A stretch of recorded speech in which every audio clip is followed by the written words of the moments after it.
지난주 미국에서 개최된 잭슨 홀 회의에서 파월 연준 의장의 기조연설의 어조는 그 어느 때보다 강력했습니다. 그는 8분 30초밖에 안 되는 짧은 연설에서 무려 인플레이션을 46차례나 언급했습니다. 연준이 인플레이션을 잡기 위해 금리 인상 행진을 지속적으로 이어나갈 것으로 예상되자 달러화가 급등하기 시작했습니다. 국내 애완 시장이 2008년 금융위기급으로 출렁거렸습니다. 파월의 발언 직후 원달러 환율이 1350원을 돌파하고 머지않아 1400원대를 뚫을 기세입니다.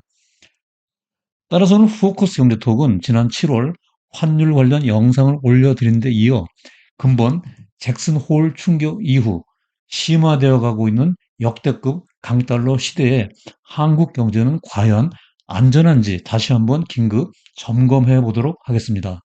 또한 이러한 상황에서 반드시 피해야 할 것이 한 가지 있는데요. 그것이 무엇인지 알아보도록 하겠습니다. 영상 끝까지 시청해 주시고 구독과 좋아요 미리 감사드립니다. 안녕하세요. 포커스 경제톡의 우보 박사입니다. 여기 이 사진은 지난주 파월이 만년설이 보이는 아름다운 휴양지 잭슨 홀의 평원에서 한가로이 산책을 하고 있는 모습입니다. 아마 기조연설의 내용과 어조를 정리하고 있는 듯 합니다. 파월은 오늘 나의 말은 더 짧고 초점은 더 좁혀지고 그러나 메시지는 더 직설적일 것이다 라며 기조연설의 말문을 열었습니다. 그러더니 물가 안정을 지켜야 한다는 우리의 의무에는 unconditional, 즉 조건이 없다.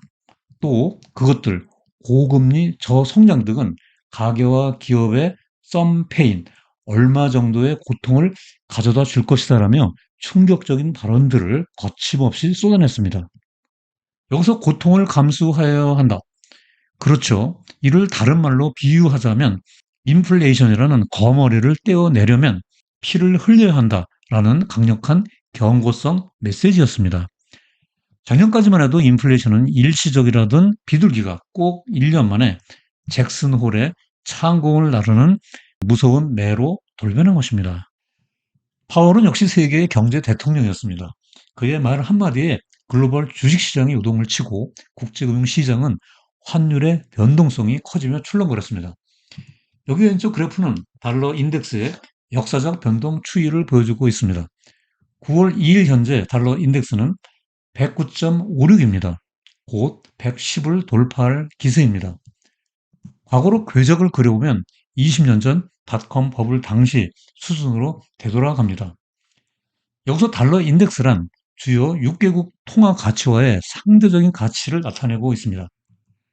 달러 인덱스의 반영 비율은 유로화가 57.6%로 가장 높습니다.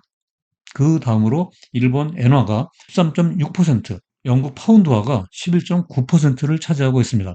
다른 통화들은 10% 미만이고요. 우리나라 원화는 여기에 포함되지 않습니다. 여기 이 그래프는 지난 1년간 달러와 인덱스와 다른 주요국 통화와의 환율 변동률 비교 추이를 보여주고 있습니다. 이 기간 동안 달러는 18.75% 상승했습니다. 반면에 캐나다 달러는 6.3% 하락했고요. 다른 나라 통화는 15% 이상 하락했습니다. 일본 엔화는 마이너스 20.9%로 하락폭이 가장 컸습니다. 원화도 16.7%나 하락하여 만만치 않습니다. 이렇게 달러는 나홀로 강세를 보이고 있어 요즘 킹 달러라고도 불려지고 있습니다. 여기서 원화만 따로 떼어서 볼까요? 원달러 환율은 잭슨 홀 충격 직후 1350원을 돌파하더니 9월 2일에 달러당 1362.6원으로 마감했습니다. 글로벌 금융 위기 이후 13년 4개월 만에 최저치입니다. 머지않아 1400원대를 뚫을 기세입니다. 그러나 더 큰 문제는 오른쪽 그래프에 있습니다. 기울기에서 볼 수 있듯이 달러 인덱스의 상승세보다 원화의 하락세가 더 가파르다는 것을 확인할 수 있습니다. 이는 국제금융시장에서 달러 인덱스에 상대적으로 움직이는 6개국 주요국 통화의 평균 값보다 원화 가치가 상대적으로 더 빠르게 떨어지고 있다는 의미라서 문제의 심각성을 더해주고 있습니다.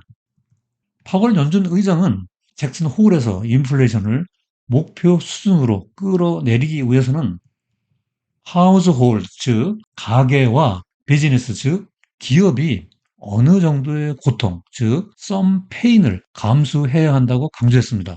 여기서 파월이 말하는 고통의 주체는 누구일까요? 그것은 1차적으로 미국민이 될 것이라는 생각이 먼저 듭니다. 그러나 달러로 얽히고 설켜 있는 글로벌 경제는 그렇게 단순하지 않습니다. 미국의 통화 정책의 효과는 세계 각국으로 파급되기 때문에 파월이 말하는 고통이 미국 내에 그치지 않고 다른 나라로 더 크게 번져갈 수 있습니다. 바로 국제화, 즉 글로벌라이제이션 현상 때문입니다. 과정은 이렇습니다. 강달러 시대의 국제금융시장의 질서의 흐름을 보다 구체적으로 살펴봅시다. 우선 코로나 대유행 이후 각국의 과잉 유동성이 공급되었습니다. 그렇죠. 이로 인해 글로벌 버블이 형성되었고요. 요즘처럼 여러 나라들이 고공행진하고 있는 인플레이션의 몸살을 앓고 있습니다. 미국 연준은 물가를 잡기 위해 기준금리의 가속 페달을 밟아갑니다. 달러가 점점 더 강해지고 각국의 중앙은행의 연쇄적인 금리 인상 행렬이 이어집니다. 이에 따라 외환시장에서 각국의 환율 변동성이 확대되고요. 이러한 과정에서 대외 충격을 견뎌내지 못하는 신흥시장의 금융 취약국, 부채 과다국들의 통화 가치가 급격히 떨어지고 자산 가격이 폭락하게 됩니다. 이때 국제 투기 자본들이 등장하고 글로벌 부의 재편이 일어나게 됩니다. 따라서 파월이 말하는 고통이 미국 내에서는 얼마 정도의 고통, 즉 some pain에 지나지 않지만 미국 밖으로 전이되면 severe pain, 즉 뼈를 깎는 고통이 될 수 있습니다. 여기 출간 1년 만에 100만 권이 팔렸다는 베스트셀러 화폐 전쟁, 커런시 월스가 있습니다. 2007년 초판 번역서로 저의 서재에 소장되어 있는 책의 표지 사진입니다. 저자 숭흥빙은 이 책에서 국제 금융시장에서 벌어지고 있는 이상과 같은 글로벌 부의 재편 과정을 양털 깎기에 비유합니다. 그는 저서에서 양털 깎기란 경제가 번영과 쇠퇴를 거듭하는 과정에서 기회를 창출해 정상 가격의 몇 분의 1밖에 안 되는 가격으로 타인의 재산을 가로채는 행위로 정의합니다. 그리고 1997년 한국의 IMF 외환 위기를 대표적인 양털 깎기 사례의 하나로 들고 있습니다. 현재 원화값은 이미 2008년 글로벌 금융위기 수준으로 떨어져 있습니다. 여기에서 더 하락하면 기억하기도 싫은 외환위기 수준으로 넘어가게 됩니다. IMF 외환위기 때 한국 경제는 헤지펀드와 같은 국제 투기 자본들의 놀이터였고 기업과 금융기관은 그들의 사냥감이 되었습니다. 일부 비평가들의 주장처럼 양털 깎기가 음모론에 불과할 수도 있지만 외환위기의 악몽이 트라우마처럼 생생하게 남아있는 한국인에게는 요즘의 강달러 시대가 예사롭지만은 않습니다. 따라서 우리가 반면 교사로 삼아야 할 것은 숭흥빙이 말하는 양털 깎기가 20년 만에 역대급 강달러 시대에 다시는 이 땅에서 되풀이 되어서는 안 된다는 것입니다. 그러면 현재와 같은 역대급 강달러 시대에 한국 경제는 얼마나 안전한지 주요 대외 건전성 지표를 중심으로 긴급히 점검해 보도록 하겠습니다. 먼저 외환 보유액이 2021년 10월 4,692억 달러로 정점을 찍고 금년 7월까지 4,386억 달러로 지속적으로 감소하고 있습니다. 다음으로 8월 무역 수지는 94억 7천만 달러의 적자를 기록했습니다. 5개월 연속 적자를 낸 것은 금융위기 때 2008년 이후 14년 만입니다. 또 정부가 무역 통계를 집계하기 시작한 1956년 이래 월간 기준으로 최대 적자 폭입니다. 그리고 금년 2분기 말 준비 자산 대비 단기 외채 비율은 42%에 달해 2012년 이후 최고치로 높아지고 있습니다. 또한 국가 부도 의혹을 나타내는 CDS, Credit Default Swap 프리미엄은 7월 6일 56bp까지 상승했습니다. 9월 1일 현재 35bp로 안정세를 찾아가고 있으나 언제라도 다시 올라갈 수 있습니다.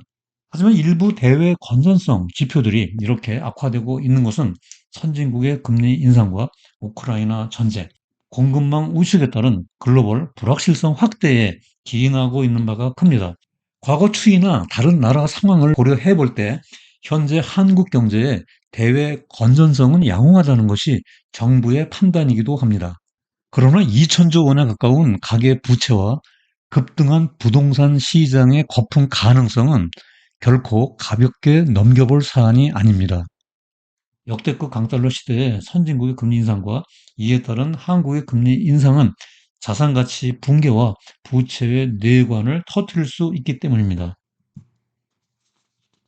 앞으로 강달러 시대가 얼마나 지속될지 팩트를 체크해 보겠습니다.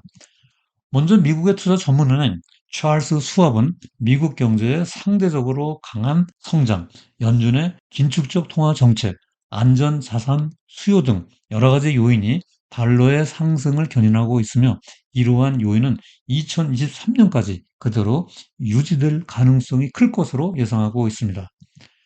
다음으로 스위스의 UBS 은행은 연준이 인플레이션을 낮추기 위한 긴축 지속, 유럽 천연가스 수급 문제로 인한 에너지 가격 불안, 중국의 경제 회복 지연 등으로 향후 6개월 동안 달러 가치가 높게 유지될 것으로 전망하고 있습니다. 이렇게 되면 원달러 환율도 쉽게 내려가지 않을 것으로 예상이 됩니다. 더군다나 미국이 기준금리를 최고 수준으로 끌어올린 후 상당 기간 유지하고 지정학적 위기까지 장기화되면 1,400원을 넘어 그 이상까지 상승할 수 있는 가능성도 열어두어야 할 것으로 보입니다. 자, 그러면 우리는 어떻게 해야 할까요? 오늘의 포커스 포인트를 정리해 보겠습니다. 첫째, 근본 잭슨 홀 회의에서 파월 연준 의장의 발언 충격 이후 심화되고 있는 20년 만의 강달러 현상은 현재 글로벌 경제가 당면한 고공 인플레이션, 금리 인상, 글로벌 공급망 위축, 지정학적 위기 등의 불안 요인으로 향후 6개월 내지 1년간 유지될 가능성이 높으며, 둘째, 이러한 역대급 강달러 시대의 국제 금융시장의 글로벌 부의 재편 과정에서 있을 수 있는 양털 깎기 가능성에 대해서는 철저한 무관용 원칙, 지로 톨러런스 적용으로 반드시 피해 나가야 하며, 셋째, 이를 위해 정부는 계약 만료된 한미 간, 한일 간 통화 스와프 체결을 재추진하고 방만하게 불어난 가계 부채의 적정 관리를 유지하고, 기업은 수출선 다변화와 국제 생산 분업을 확대하고, 개인은 신용부채 관리에 만전을 기하고 투자에서 현금 비중 확보 등 각 경제 주체별로 철저한 대응책 마련이 기요하다고 하겠습니다. 여기 블로그 우보의 경제나무 링크에 연결하면 오늘 영상 방송 대본 전체 스크립트를 읽어볼 수 있으니 많이 활용해 주시기 바라고요. 포커스 네트워크는 뿌리가 단단하고 줄기가 꼿꼿하며 잎새가 풍성한 경제나무를 갖고 나가기 위해 항상 시청자 여러분들과 함께 하겠습니다. 영상에 질문이 있으면 댓글을 꼭 남겨주시고요. 다음에도 더 유익하고 재미있는 영상으로 또다시 찾아뵙겠습니다. 끝까지 시청해 주셔서 대단히 감사합니다.